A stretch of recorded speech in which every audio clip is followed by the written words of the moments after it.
Buenos días para todos. Hoy 10 de julio, 11 de la mañana. Gracias a todos los que nos acompañan hoy, los que se conectan.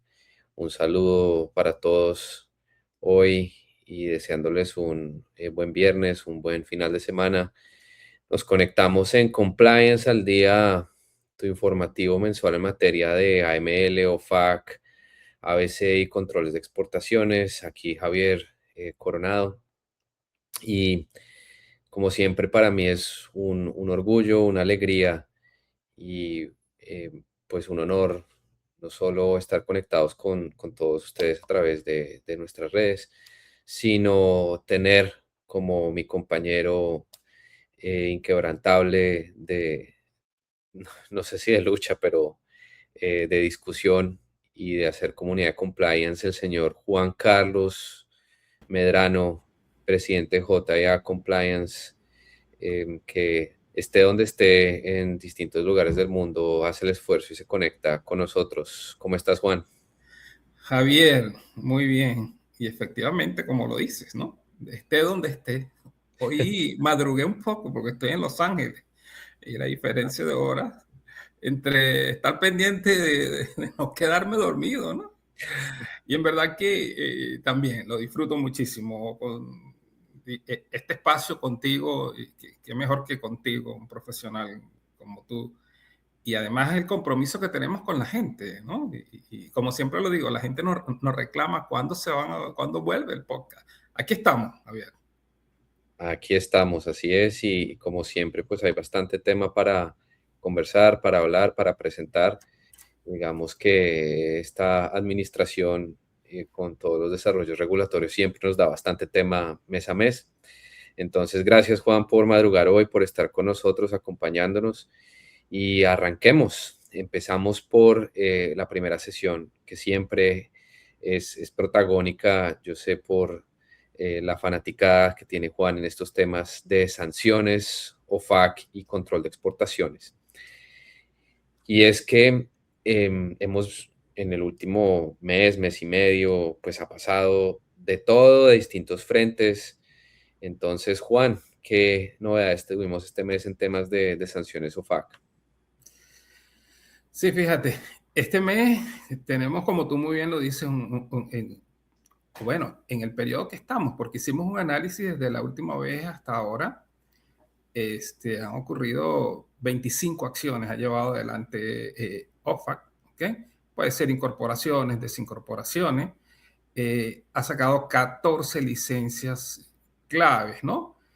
Y bueno, OFAC nada más no solo agregó nombres, ¿no? También hubo desincorporaciones. Una muy importante, OFAC desincorporó creo que 76 nombres de la lista, ¿no? Eso es importante porque además eso lo que viene es a reafirmar lo que siempre hemos dicho. Las sanciones son instrumentos políticos, las sanciones son acciones que se toman en un momento determinado para tratar de cambiar el rumbo de un régimen, cambiar la conducta de gente, ¿no? Entonces, importante que OFAC actualizó la lista, sacó nombres de personas que ya estaban muertos, sacó nombres de embarcaciones que ya estaban fuera de circulación. Pero yo siento que importante para la audiencia que miremos esos nombres, ¿no? Esos nombres que salieron y tratemos de buscar si existe alguna otra relación entre los clientes existentes que se tienen. ¿Por qué? Porque puede ser que un nombre esté fuera, pero si no fuimos capaces de identificar esa relación, por ejemplo, si es una empresa de ese 50% o más, entonces pudiéramos estar allí pasándonos y eliminando algún nombre que pudiera seguir teniendo alguna relación. Pero sí, efectivamente, 76 entradas que fueron removidas de la lista y es importante que la gente lo entienda del por qué, que efectivamente así como se entra a la lista, también se puede ser removido, ¿no? Sí, muy importante esta racionalización del sistema. Creo que el Departamento del Tesoro desde este año había anunciado llevar a cabo esfuerzos por concentrar la lista en personas, activos que realmente conserven algún tipo de vigencia, algún tipo de activo que de verdad haga sentido que las instituciones financieras, organizaciones internacionales, pues hagan screening frente a esos nombres. Había por ahí nombres de personas que, digamos, ya, pues, o sea, Fallecidas, personas fallecidas, ya sí, sí. de hace muchísimos años sin ningún tipo de vigencia, pero creo que siempre seguro existe todavía potencial para remover más personas, pero es una buena muestra, digamos, del mensaje de esta administración de hacer en la medida de las posibilidades más eficiente este tema de screening de listados. Sí, Entonces, además yo siento, Javier, que eso también busca eliminar esos falsos positivos, ¿no? En la medida en que tú sinceras la lista y está efectivamente a quienes se debe buscar, eso también ayuda a las instituciones financieras a ser más efectivas con relación a la búsqueda, ¿no? sí, además de esa gran acción del 28 de mayo, después han habido periódicamente más remociones en los distintos programas de sanciones, han habido bastantes movimientos en lo que tiene que ver con el programa Magnitsky en Rusia, entre muchos otros día a día. De pronto no se les da el bombo y salen las noticias como ocurrió con este desarrollo el 28 de mayo, pero se siguen decantando las listas en ese espíritu de entender que las sanciones obedecen a un propósito y es generar cambios en los comportamientos de las personas sancionadas o de las jurisdicciones que son objeto de programas de sanciones. Sí, y desde el punto de vista de sanciones, pues tenemos que apuntar a que se han sancionado, se siguen sancionando todo el tema del narcotráfico, todo el tema de de la delincuencia organizada, todo el tema del terrorismo, ¿no? Han habido sanciones y órdenes ejecutivas importantes, pues ahí tenemos, por ejemplo, para hacer un resumen, ha habido sanciones a Irán. Importante, Irán ha sido una de las cosas más importantes y yo siento que es como que el caso más relevante desde el punto de vista de la utilización de las sanciones como instrumento político, ¿no? La audiencia tiene que saber que hay un conflicto entre Estados Unidos e Irán. Entonces, se emite una licencia el 8 perdón, en junio, la licencia X para poder permitir que se pudiera comprar y comercializar petróleo iraní.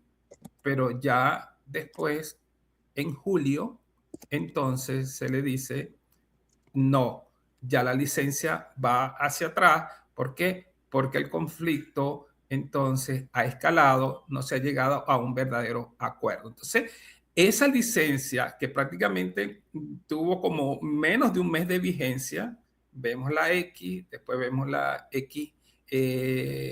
X1, donde vemos que efectivamente se autorizó, pero como no avanzó, no se firmó un acuerdo, entonces la licencia se echa para atrás. Y hoy por hoy, donde estamos parados, tenemos que entender que ya lo que estamos en un proceso de wind down, ¿ok?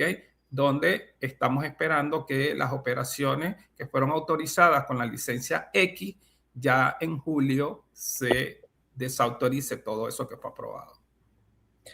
Sí, y cuando hay este tipo de cambios en la política y el reflejo de esas políticas de seguridad nacional en las licencias generales, pues viene con ello los riesgos, ¿sí? Y con ello también la obligación de no solo mantenerse al tanto, sino de monitoreo de actividades que de pronto se habían autorizado bajo la licencia y ahora sale una nueva licencia diciendo, ya esta licencia no es ilimitada, lo que queda autorizado ya no es un universo grande de operaciones, sino simplemente el cierre de las transacciones que venían pendientes. Con ello, pues el desafío para las instituciones financieras y toda la gente que participa en la operación, sobre todo en el mundo del petróleo, navieras, aseguradoras, etcétera, etcétera, de monitorear ese desarrollo en las licencias generales, que como dice Juan, respondieron a el desarrollo en el conflicto entre los Estados Unidos e Irán. Sí, ya la licencia X1 salió, se revocó ahorita, perdón, la licencia X se revocó a través de la licencia X1 el 7 de julio y tenemos hasta el 17 de julio para cerrar todas las operaciones que fueron aprobadas. También desde el punto de vista de Venezuela, Venezuela ha sido uno de los países que ha tenido mayor movimiento en este periodo, ¿ok? Tenemos entonces la licencia, por ejemplo, la 46C, que autoriza todas las transacciones de petróleo, la 47A, que autoriza todo el suministro de bienes, servicios, software desde Estados Unidos para apoyar las transacciones de petróleo en Venezuela, ¿ok? La 48B, y todo el tema perdón, la 47A, todo el tema de los diluyentes, ¿ok? La 48B, que autoriza a todo el tema de suministro de tecnología, de software desde Estados Unidos. La 49A, que es la que autoriza llevar a cabo contratos contingentes. Esos contratos contingentes son, por ejemplo, estudios de factibilidad, facturas pro forma, algún joint venture, pero para que se materialice un contrato contingente debe tener la aprobación de la OFAC. No es que usted va a entrar en un contrato contingente y ya usted va a asumir que puede llevar adelante el contrato. No, señor. Está autorizado para llevar el contrato contingente adelante. Por ejemplo, una factura pro forma y un compromiso de que te voy a suministrar, por ejemplo, algún tipo de bien o servicio. Pero para poder suministrar eso, para que se materialice, entonces tiene que ir a la autorización de OFA. La 50B, que fue la que autorizó a las grandes petroleras BP, Chevron, Eni, Repsol, la Maurel Prom, Shell, todo el tema de petróleo, ¿no? Es importante, esta licencia 50B es la que debemos tomar en cuenta cuando estamos hablando de empresas petroleras distintas a las americanas. Las únicas empresas distintas a las americanas que están autorizadas para llevar adelante todo el tema de petróleo en Venezuela son las que están autorizadas en la licencia 50B. La 51B y la 54A son las que autorizan todo el tema de la minería en Venezuela. La 52A, importante porque la 52A entonces viene a autorizar a todas las empresas americanas creadas antes del 29 de enero del 2025 a llevar adelante todo el tema de petróleo en Venezuela. La 59, por ejemplo, autoriza todo el tema de Conviasa y todo el tema de los viajes, sobre todo se ha utilizado para el tema de los viajes humanitarios, para el tema del retorno de los migrantes que están siendo enviados a Venezuela. Y últimamente, a raíz de los sucesos del terremoto en Venezuela, salió la licencia 60. La licencia 60 autoriza de forma amplia todas aquellas transacciones que tienen como fin llevar ayuda humanitaria con relación al terremoto. Entonces, esa licencia 60 es importante que la ubiquen, porque siento que va a ser de mucho uso con relación a lo que está pasando actualmente con el terremoto en Venezuela. 100% y un saludo pues para todas las personas que, digamos, se conectan y, pues desde Venezuela o con familia, amigos, conocidos en Venezuela, nuestros, digamos, oraciones y de verdad están en nuestros pensamientos porque ha sido una situación muy, muy trágica, muy difícil y esta licencia licencia general que mencionaba Juan, pues buscó responder a esa situación.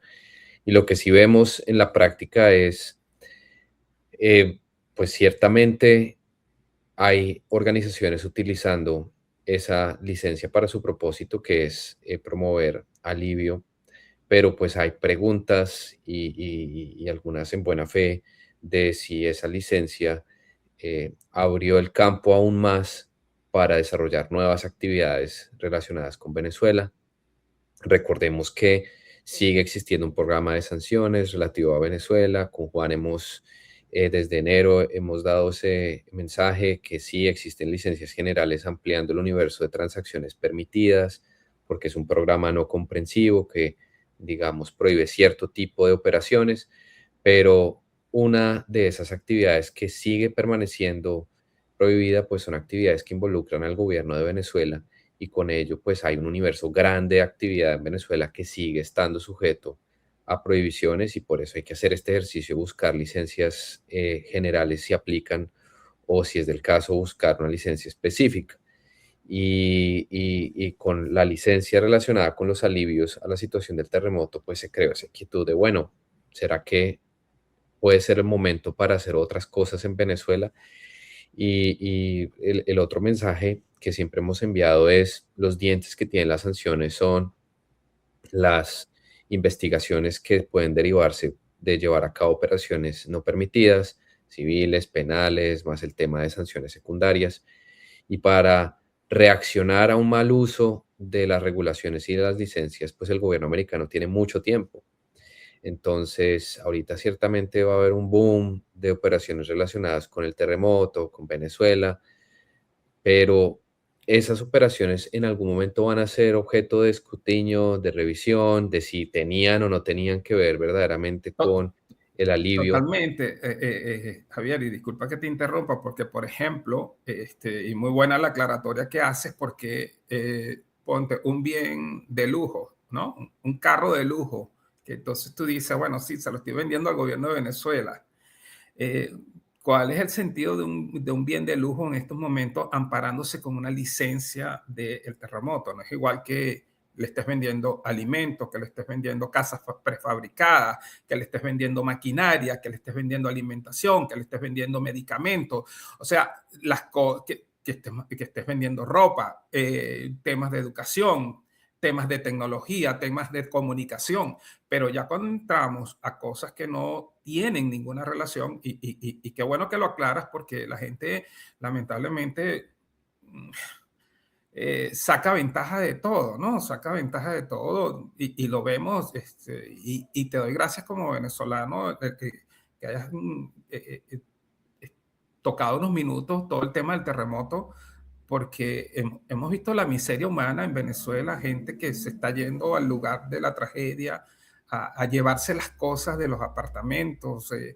O sea, en verdad que, y es bueno que la audiencia sepa que si hay clientes que van a utilizar la licencia 60 del terremoto, usted está muy pendiente y haga el análisis de esos bienes y servicios que están metidos con esa licencia, ¿ok?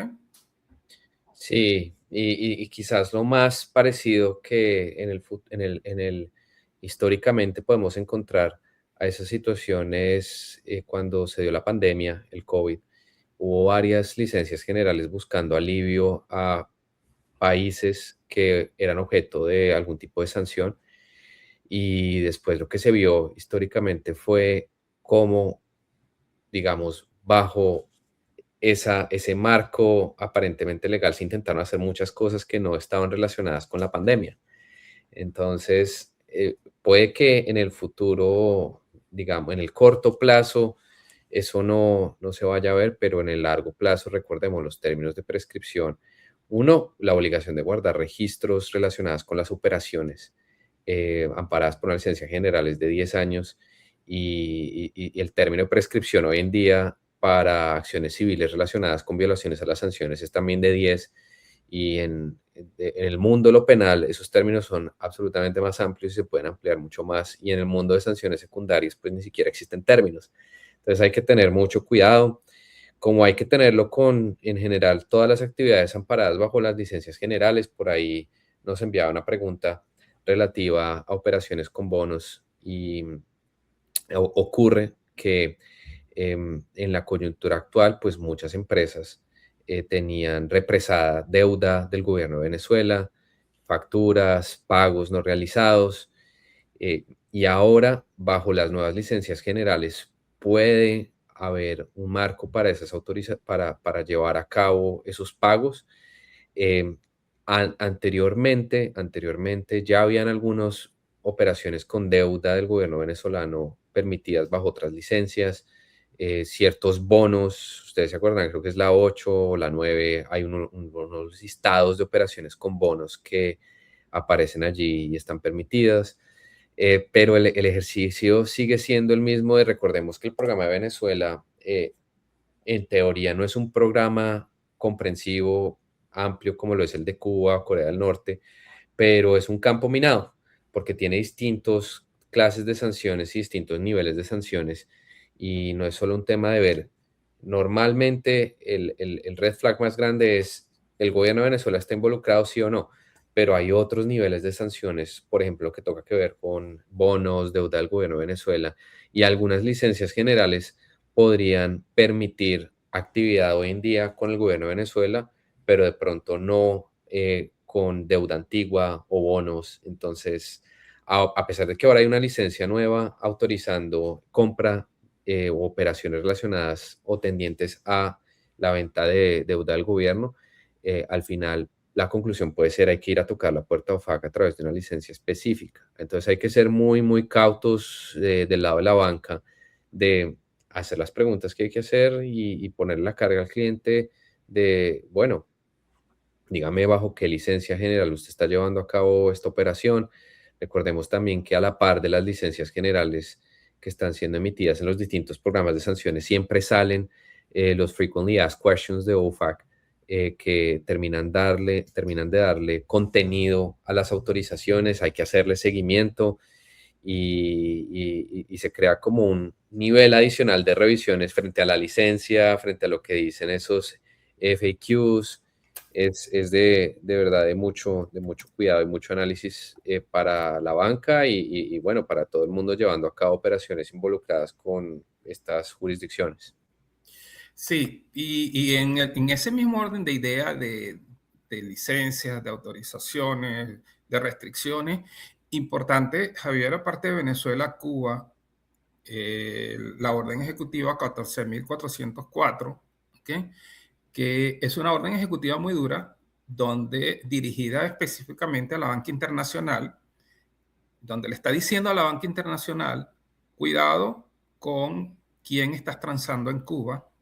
Si tú estás transando, por ejemplo, con eh, sancionados, con el gobierno de Cuba, no importa dónde te encuentres, no importa si la transacción está pasando por Estados Unidos, tú vas a ser sancionado desde el punto de vista de sanciones secundarias, ¿no? Entonces, importante que la banca lo entienda, la banca corresponsal, y vuelvo y repito, no necesariamente tienes que estar haciendo transacciones que pasan por el sistema financiero americano. Ya el solo hecho de que estés transando con sancionados cubanos, con el gobierno cubano, ya allí entonces te pone en una situación. Salió la licencia general 1 del programa de sanción de Cuba, donde sigue allí autorizando cosas que habían sido autorizadas previamente. ¿Okay? Entonces, es importante, vuelvo y repito, que se ubique en la orden ejecutiva 14.404 desde el punto de vista de Cuba. Sí, ese es otro programa de sanciones que cobró mucha vigencia en los últimos meses por la orden ejecutiva que mencionaba Juan, y es un programa de sanciones comprensivo y absolutamente complejo. Es históricamente, que yo creo que el programa más antiguo que todavía tiene la OFAC en materia de países. Y en el transcurso de tiempo y el cambio de administración a administración, pues se habían desarrollado muchas excepciones, incluso a diferencia de otros programas donde hay una cantidad de licencias generales, acá se habían estructurado excepciones regulatorias. Y ahora que sale la nueva orden ejecutiva y el nuevo mensaje de sanciones secundarias para quien participe en operaciones prohibidas, pues vino la pregunta de, bueno, ¿y esas excepciones que existían antes todavía están? Me voy al código de regulaciones que existía antes y, a ver, pues creo que la licencia general uno intenta solucionar ese problema, esas excepciones todavía existen, pero la realidad es eso sí está desincentivando, yo creo, por razones de riesgo, la actividad con Cuba bastante y con justificación, porque impone unas cargas grandes de documentación y de debida diligencia frente a, a quienes quieran continuar participando en operaciones con Cuba. Rusia, creo que es el otro que nos queda, Juan, por comentar. Sí, importante, una de las cosas importantes del programa de sanción de Rusia es la licencia que se otorgó para la venta de una de las petroleras más grandes de Rusia, la Lukoil. eh, bueno, donde los dueños, la casa matriz, es una empresa rusa, la quiere comprar una empresa americana, entonces se dio la licencia general 131G para llevar adelante la venta de una de las empresas más importantes de petróleo de Rusia. Pero bueno, además también a nivel de Rusia se emitieron la licencia general 134C, que es para todo el tema de la entrega de petróleo, la 55F, servicio específico relacionado al proyecto Sakhalin 2, ¿ok? La 115, proyectos civiles de energía nuclear, por ejemplo, se está aplicando la licencia 15. En fin, tenemos entonces varias licencias que se están moviendo a nivel de Rusia, pero la más importante es entonces la 131G que busca la venta de la empresa petrolera Lukoil. Ese es otro programa de mucho, mucho cuidado. Hay programas de sanciones que, como Venezuela, sí, hay ciertas señales de alerta y como ciertas reglas prácticas de, bueno, si tú ves una operación que involucra al gobierno de Venezuela, esto te pone en un panorama, pero lo que ocurre con Rusia, como está estructurado el programa, que tienes una combinación de múltiples tipos de sanciones, ¿sí? Tienes las clásicas sanciones tipo lista, pero tienes sanciones contra ciertas actividades, luego tienes que ver los sectores, las directrices. Creo que las licencias intentan más recientemente hacer un ejercicio de simplificar el programa, pero para efectos y las preguntas que hemos estado recibiendo, sigue siendo operaciones de absoluto, absoluto cuidado, donde esas reglas generales te dan orientación, pero hay que volver con cada operación a volver a revisar otra vez todo el programa, las directivas y las licencias generales. Sí, definitivamente. Entonces tenemos que en el periodo que estamos analizando, las más movidas han sido Venezuela, Cuba y Rusia, ¿no? Fíjate, Javier, yo creo que es importante también pasearnos qué ha pasado desde el punto de vista de control de exportaciones, ¿no? Y fíjate que desde el punto de vista de control de exportaciones hay unas cosas bien interesantes. No sé si la audiencia vio una sanción que se le impuso a la empresa Bosch porque les vendió tecnología a la empresa Huawei de China, ¿no? Importante, ¿qué fue lo que pasó aquí, Javier? Que la empresa Bosch le vendió tecnología. Esta es una empresa alemana que le vendió tecnología a esta empresa china. Entonces, aquí lo que resalta en esta sanción es, primero, que le vendiste a una jurisdicción donde necesitabas licencia y no la tenías. Importante que no importa dónde te encuentres, pero si tú estás utilizando tecnología americana o tú le estás vendiendo a alguien que necesitas algún tipo de licencia desde el punto de vista de Estados Unidos, no importa dónde te encuentres, estás sujeto a el tema de sanciones, ¿no? Entonces, importante que, por ejemplo, desde el punto de vista de control de exportaciones, importante para las instituciones financieras, vengo insistiendo con el tema de los departamentos de comercio internacional en la banca.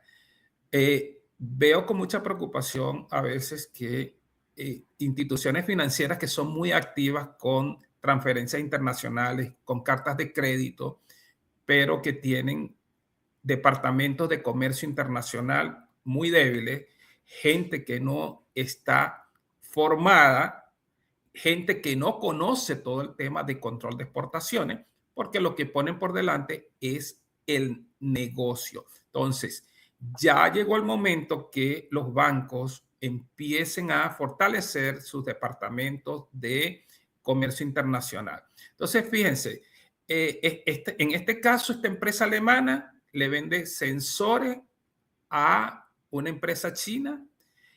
Todo eso estaba sujeto al control de exportaciones americana. Insisto, no importa dónde te encuentres. ¿Por qué? Porque si ya estás utilizando tecnologías, componentes americanos, ya tú estás sujeto a todo el tema de sanción. Importante que la audiencia conozca que el Bureau de Industria y de Seguridad de los Estados Unidos clasifica a los países, tiene una clasificación que es A, B, D y E. No existe clasificación C. La clasificación A para el tema de control de exportaciones son como esos países donde más confiable, porque son los países que están en los tratados internacionales, como por ejemplo el convenio de Wassenaar, ¿okay? Los convenios de todo el tema de misiles y de tecnología nuclear. Bueno, entonces, países clasificados en A son países que tienen excepciones de licencia, pero por ejemplo, países clasificados en la sección D son países de preocupación desde el punto de vista de armas de destrucción masiva, armas químicas, armas nucleares.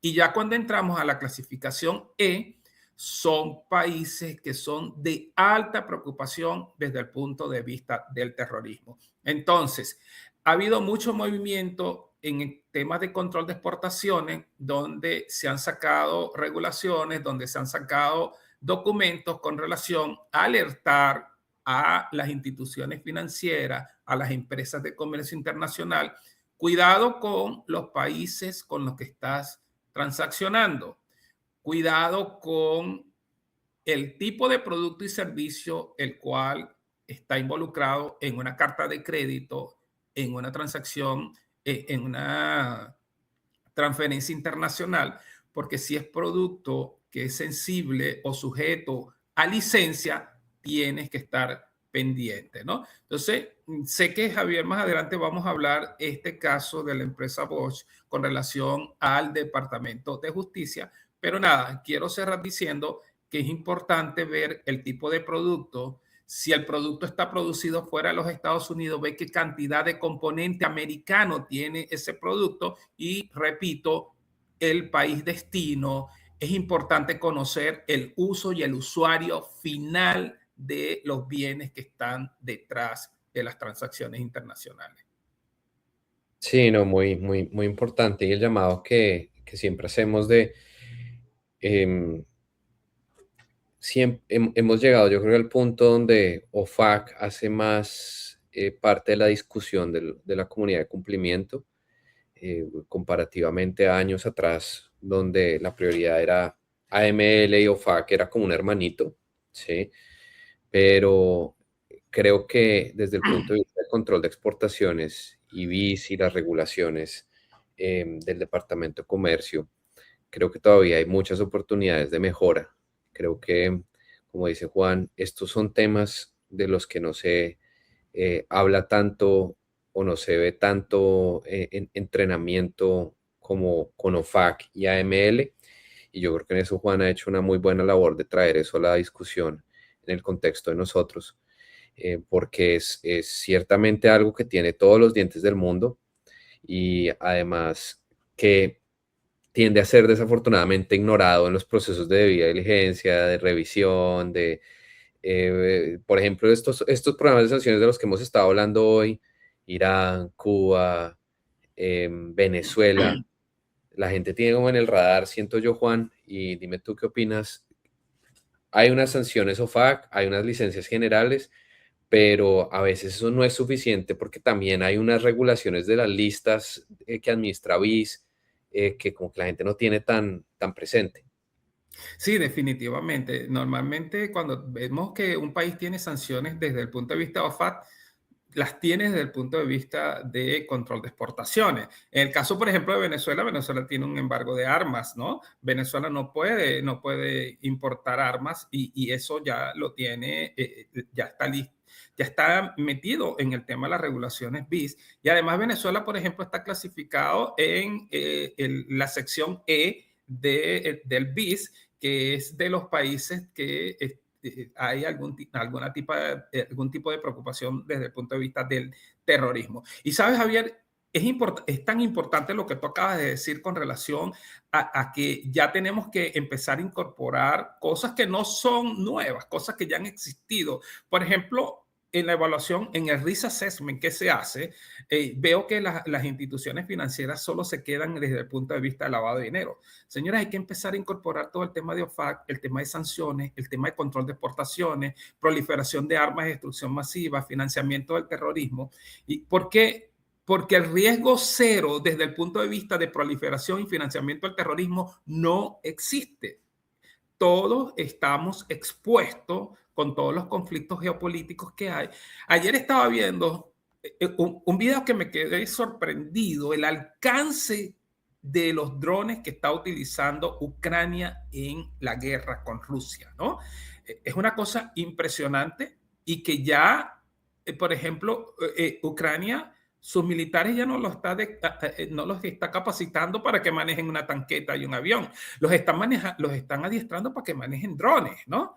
Y es entonces como los drones, hoy por hoy, toda institución financiera que desconozca la comercialización de la tecnología de los drones, bueno, es una institución que está a la deriva y que puede ser el producto de sanciones porque los drones son un bien de uso dual. Nadie puede importar o exportar un dron sin una licencia.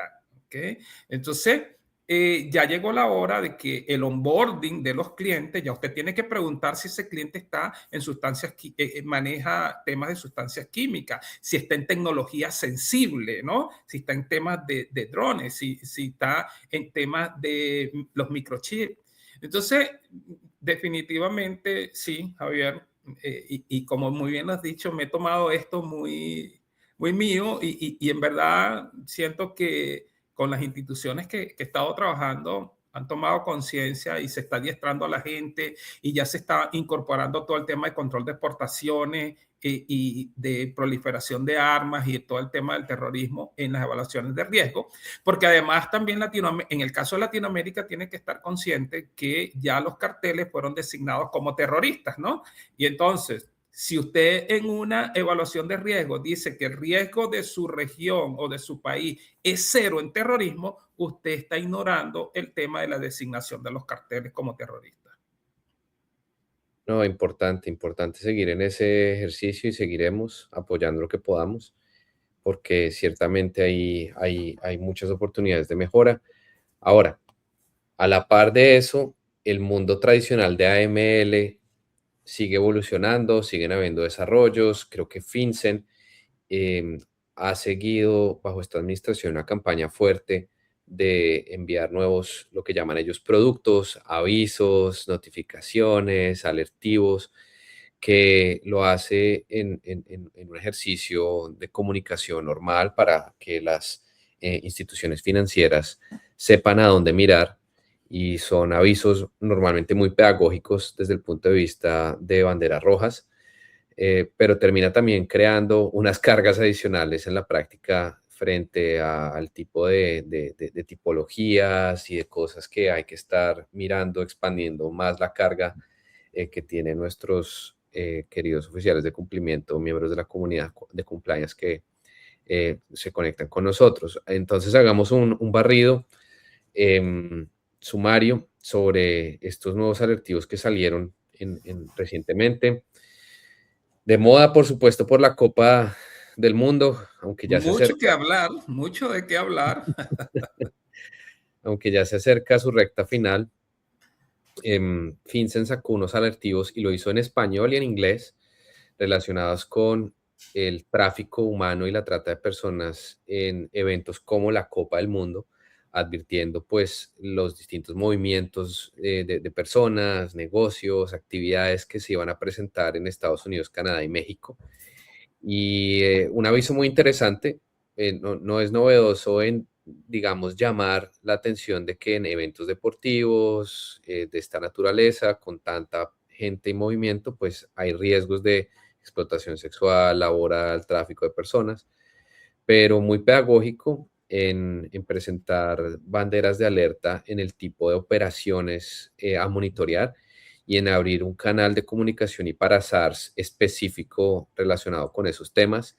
Esos SARS no los veremos como todos reflejados en el futuro cercano, ¿no? De en qué paró o no paró, pero además, sobre todo ahora que se están revalorando los elementos del cumplimiento AML en Estados Unidos, seguro darán mucho que decir en meses siguientes de todo lo que se reportó o se dejó de reportar con ocasión del el Mundial de la FIFA 2026. Sabes que, Javier, y justamente este advisory es tan importante porque es que yo no lo dejaría nada más con el tema de olvidarlo una vez que pase el mundial. Porque es que la gente, por ejemplo, en los bancos siempre y las instituciones financieras dice, pero ¿cómo mido todo el tema de la trata de personas, ¿no? Que es lo que está alentando todo el tema de FinCEN con el mundial.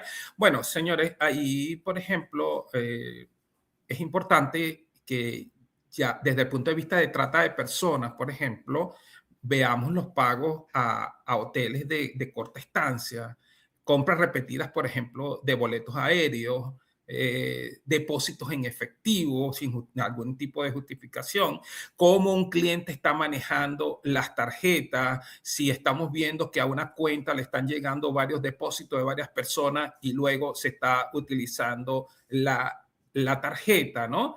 Entonces, ese es el tema que hay que ver en estos momentos porque está el mundial, pero no lo podemos olvidar que también esto nos está llevando a que cómo podemos diseñar algún tipo de alerta para el tema de trata humana. Entonces, repito, todo lo que tiene que ver con hoteles de corta estancia, con hospedajes, con bares, movimientos de las agencias de empleo que empiezan, si usted tiene un cliente que es una agencia de empleo y está teniendo mucho movimiento, empleando mucha gente. Entonces, en todo este tema es importante tenerlo presente con todo lo que tiene que ver con trata humana. Sí, muy importante. A ver, estos avisos salen por coyunturas, pero digamos, están ahí para quedarse. Y el siguiente aviso, que también generó muchas preocupaciones, discusiones, tiene que ver con lo que FinCEN denominó un aviso conjunto sobre poblaciones no autorizadas para trabajar, sus empleadores y riesgos para la integridad del sistema financiero. Un aviso que emitió conjuntamente con otros reguladores bancarios y de la mano con el IRS en los Estados Unidos y que generó mucho de qué hablar por razones varias. El aviso habla de tipologías que no son nuevas. FinCEN ya había sacado avisos relacionados con la suplantación de identidades, esquemas, digamos, de intermediarios para obviar los requisitos migratorios, alertando a la comunidad bancaria sobre hurtos de Social Security, este tipo de nóminas paralelas o esquemas de nóminas paralelas para evitar cumplir con requisitos migratorios. Lo interesante de este aviso es cómo lo ata con los fenómenos, digamos, de interés de esta administración, que es, volviendo al tema que decía Juan, las actividades de grupos de terrorismo, de grupos de crimen transnacional y producto de eso, pues las nuevas sugerencias, porque así las pone FinCEN en el alertivo, pero esas sugerencias pues tienen unas implicaciones regulatorias que le da a la banca, por ejemplo, de tener más cuidado con los clientes que utilizan eh, documentos distintos a Social Security para abrir sus productos y eso pues quiere decir básicamente con los clientes extranjeros, que normalmente utilizaban muchos, lo que llaman en Estados Unidos un ITIN, un número de identificación tributaria al momento de abrir sus productos.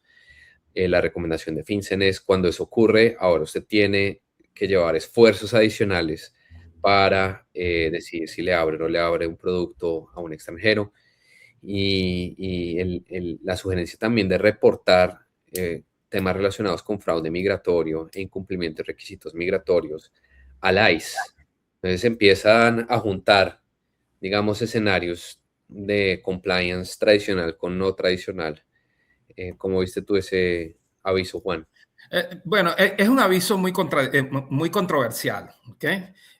Aun cuando FinCEN dice no se pretende que los bancos averigüen el estado migratorio de las personas, pues nada, hay quienes afirman que efectivamente se busca utilizar a los bancos como un vehículo para tratar de frenar todo el tema de la inmigración ilegal hacia Estados Unidos, ¿no? Eh, Aun cuando FinCEN establece de que tratar de evitar la explotación de personas, la trata humana, todo el tema del terrorismo, pues hay quienes opinan que es efectivamente un tema de buscar no frenar todo el tema de darle acceso a la banca a personas que no están regularizadas en Estados Unidos. Y yo siento que las instituciones financieras extranjeras, sobre todo en la región, en Latinoamérica, especialmente en Centroamérica, donde hay países donde las remesas vienen a jugar un papel fundamental desde el punto de vista del Producto Interno Bruto, lo que significa la remesa en términos económicos para los países es importante. Yo siento que hay que estar muy pendiente con lo que va a seguir sacando FinCEN con relación a esto, porque yo sí creo en lo personal, es una opinión muy personal, que sí va a tener un alto impacto con relación al tema de las remesas. ¿Por qué?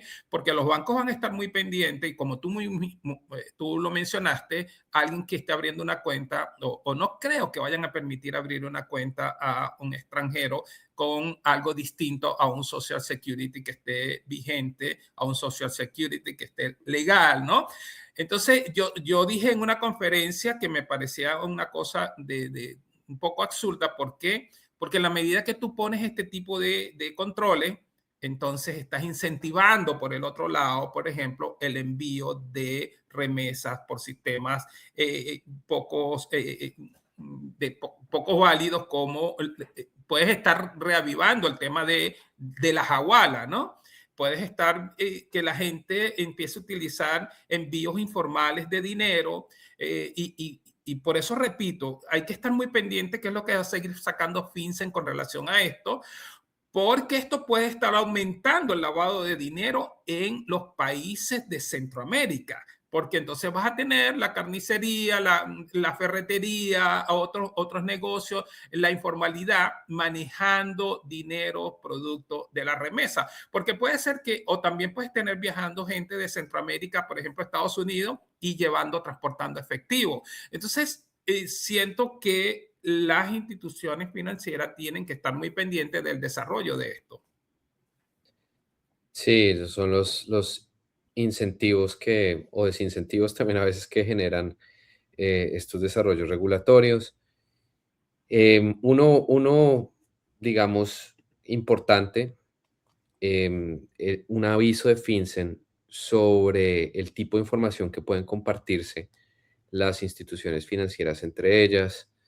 Digamos, había inquietudes del tipo de información que se pueden compartir entre ellas y eh, en razón de qué tipo de actividad sospechosa se puede compartir la información, particularmente inquietudes sobre si se puede compartir información ante sospechas no de lavado, no de financiación de terrorismo, sino de fenómenos de fraude, que parece ser el otro foco de esta administración, donde FinCEN pues saca un alertivo aclarando que efectivamente en esas instancias se puede compartir información entre instituciones financieras y eso pues creo que del lado de la banca puede generar unas oportunidades para pues cooperar internamente y en la detección de operaciones sospechosas creo que eso es positivo y favorable.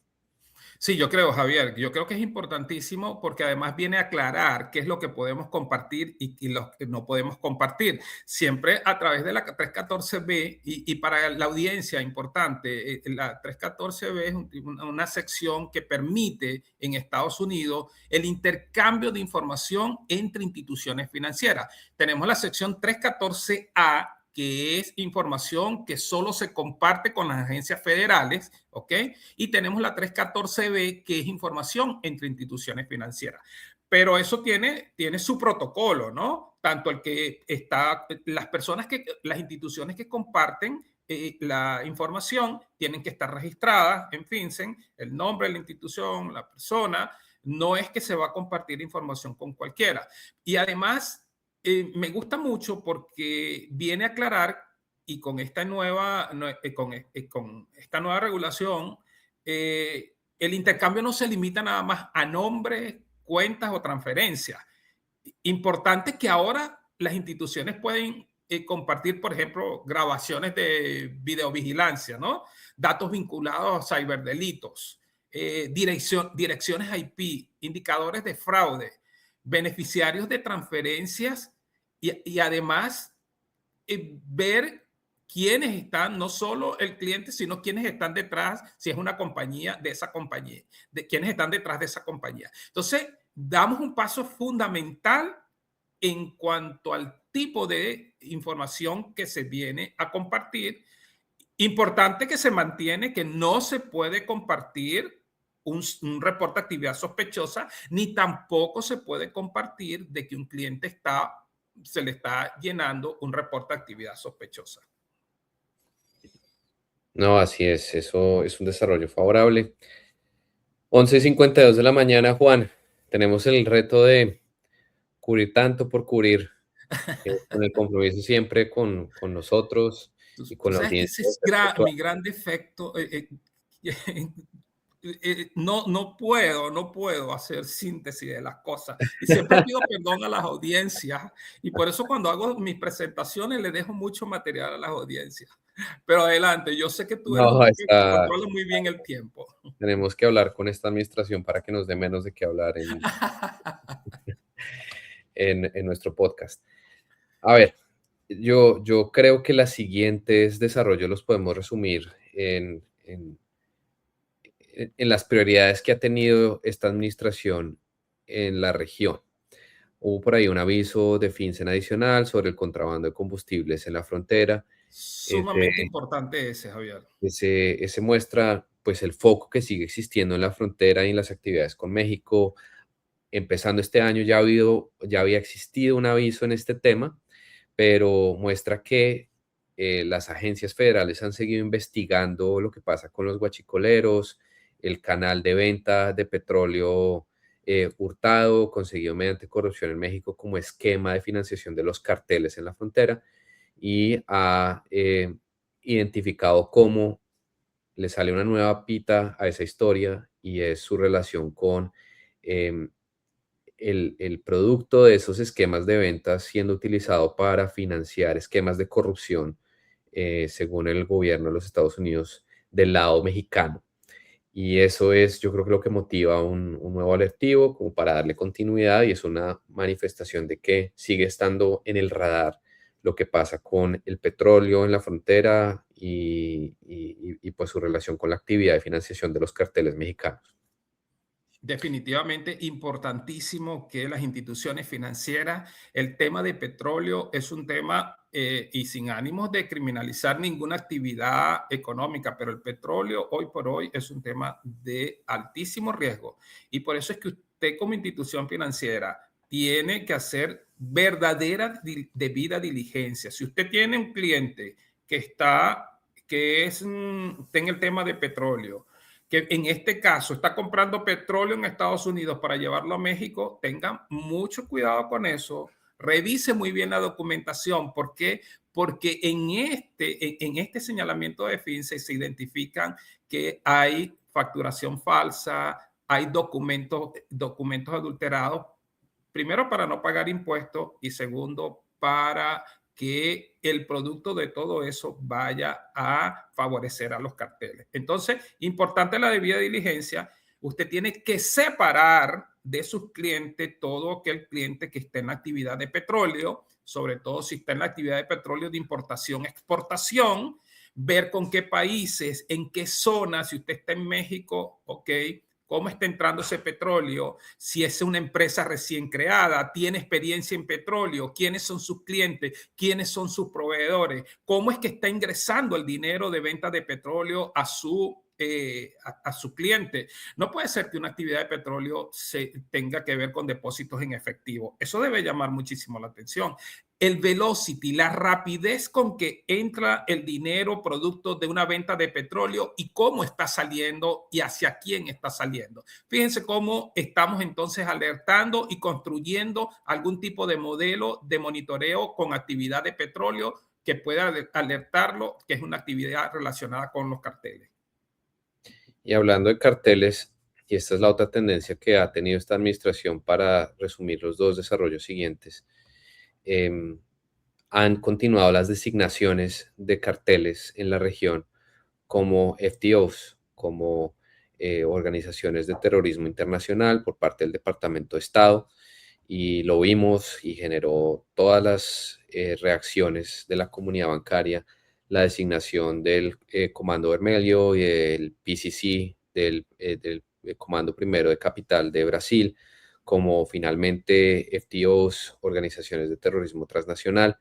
Ya habían existido unas sanciones del lado de OFAC en relación a las actividades de esos carteles, pero esto genera riesgos adicionales, particularmente el riesgo de terminar prestando asistencia material a las actividades de una organización ahora considerada como terrorista, con los riesgos pues, regulatorios, además de litigio en los Estados Unidos que eso puede implicar para toda persona que llegue a conocerse, organización, banca, que llegue a entenderse que le ha prestado algún tipo de servicio, asistencia de cualquier naturaleza hoy en día a estas organizaciones designadas como organizaciones de terrorismo transnacional, el Comando Vermelho, el PCC, y vimos ese mismo desarrollo también con los choneros en Ecuador más recientemente.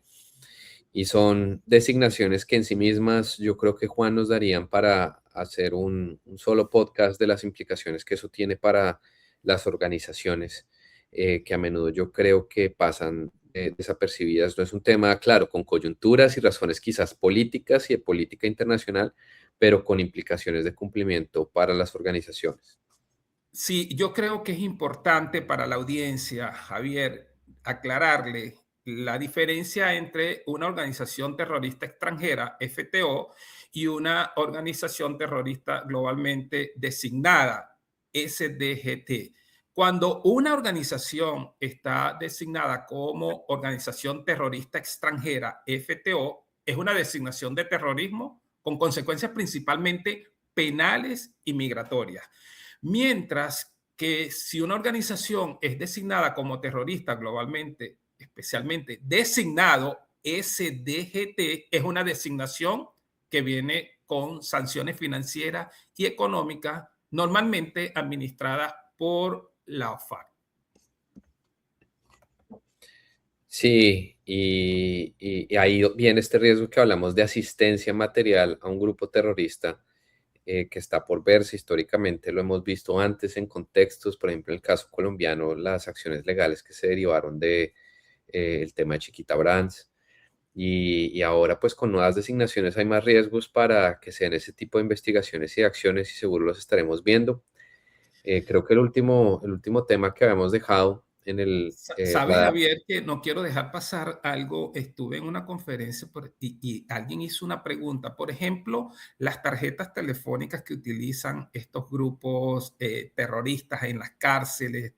Entonces, decían que hasta dónde llega la responsabilidad de la empresa que vende las tarjetas, que produce las tarjetas. Bueno, tú usaste un término que es importantísimo cuando se está analizando todo esto, que es la asistencia material con relación a todo el tema del terrorismo usted tiene que tener presente que si usted, por ejemplo, es una empresa que distribuye tarjetas y esas tarjetas las utilizan grupos desde las cárceles para extorsionar, usted puede ser metido en una investigación como asistencia material porque usted no tiene el cuidado quién está usando sus tarjetas, cómo es que están llegando esas tarjetas a manos de terroristas en las cárceles.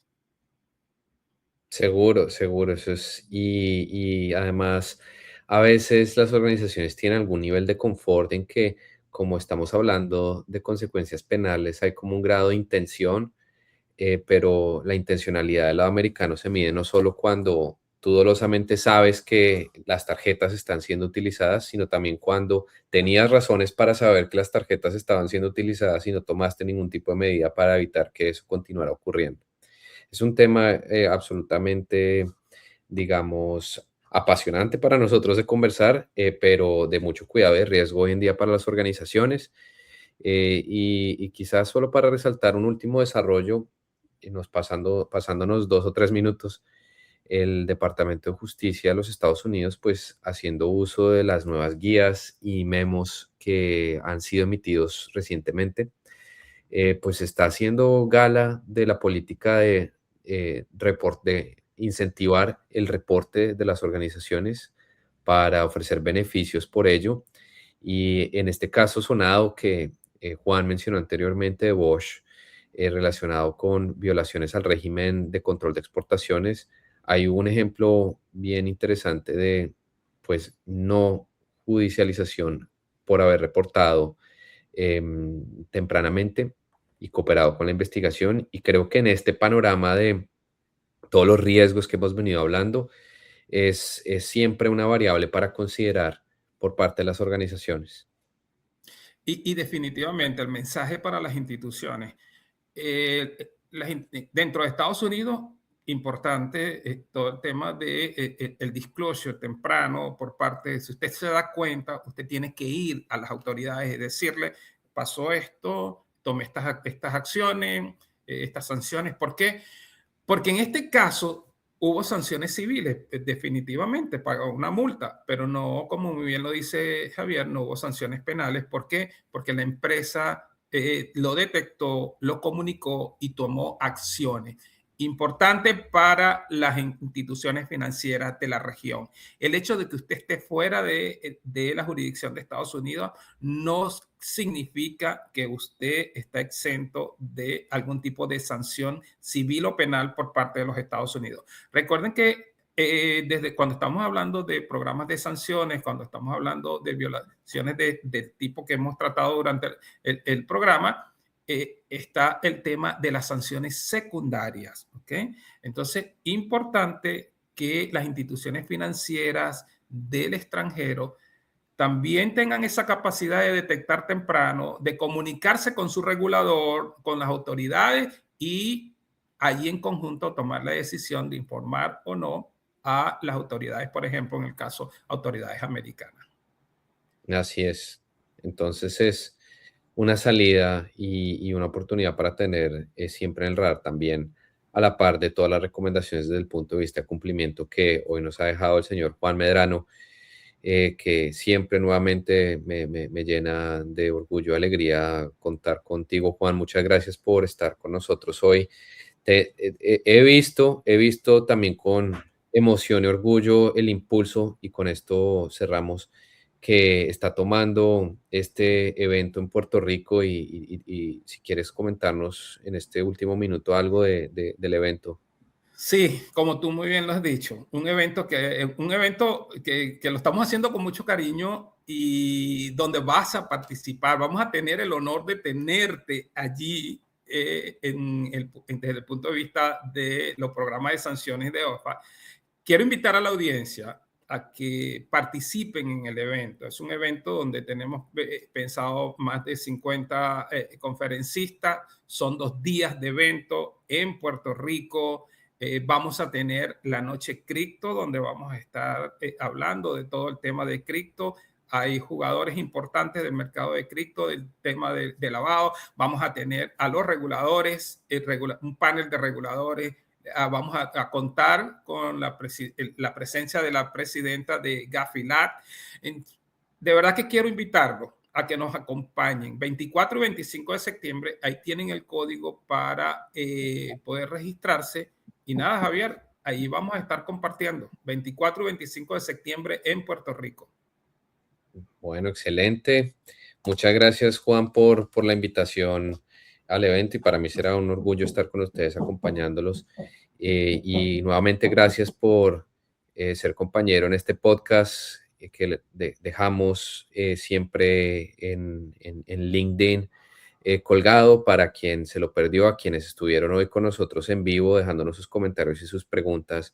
Muchas gracias también por acompañarnos, pero dicho eso, si luego de hoy también hay comentarios, preguntas, sugerencias, espero no quejas y reclamos, pero por redes siempre estaremos pendientes con Juan, somos muy juiciosos de eso y de que no se queden por ahí preguntas o comentarios sin tener en cuenta. Nuevamente, gracias a todos por acompañarnos hoy y estaremos, como siempre, al tanto de los nuevos desarrollos y de la nueva edición de este Compliance al Día. Muchas gracias, Juan. Muchas gracias a nuestros patrocinadores, a las redes de Díaz Royce y de JIA Compliance y que nos veamos pronto. Seguro, Javier, siempre es un placer y a la audiencia, muchísimas gracias por acompañarnos y nos vemos en una próxima entrega. Hasta luego.